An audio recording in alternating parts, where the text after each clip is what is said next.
मैंने वहाँ पर एक बात करी थी कि हमारे पास, हमारे माइंड के पास एक चीज़ होती है जिसे हम रेटिकुलर एक्टिवेटिंग सिस्टम कहते हैं। हमारे ब्रेन के पास ये जो पार्ट है ना, ये पार्ट बड़ा ही इंपॉर्टेंट है और ये हमारी जितनी भी शक्तियाँ हैं, हमारी जितनी भी पावर्स हैं, और हमारी पावर्स कहाँ पर शुरू में होती हैं? नंबर 1 हमारी सेंसेस में।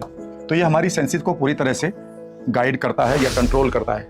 आप अपनी सेंसेस को कंट्रोल नहीं करते, आप नहीं करते हैं, बल्कि आपका रेटिकुलर एक्टिवेटिंग सिस्टम जो ब्रेन का पार्ट है वो कंट्रोल करता है।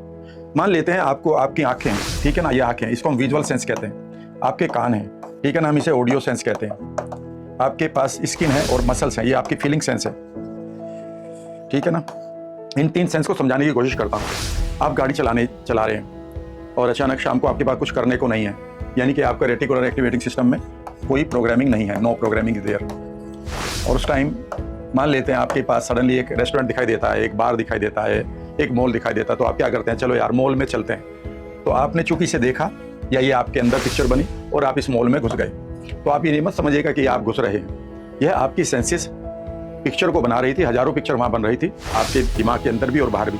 तो आप मॉल में क्यों घुसे हैं? क्योंकि उस समय आपका रेटिकुलर एक्टिवेटिंग सिस्टम कुछ इस तरह से प्रोग्राम्ड है कि वो आपको मॉल में ले जाए, या इस तरह से प्रोग्राम्ड नहीं है कि वो आपको लाइब्रेरी में ले जाए। लेकिन अगर आप ये समझो कि आप अपने माता पिता का नाम रोशन करने के लिए IAS की तैयारी कर रहे होते, तो क्या आप ऐसे ही घूम रहे होते? नहीं।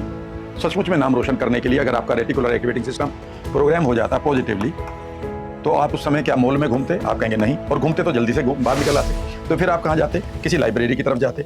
ऐसे में मान लेते हैं घूम रहे हैं आप, तो सडनली वहाँ पर आ गया कि यहाँ पर एक लाइब्रेरी है, तो आपका मन करेगा ना जाने को वहाँ, और कई बार आप चले भी जाएंगे।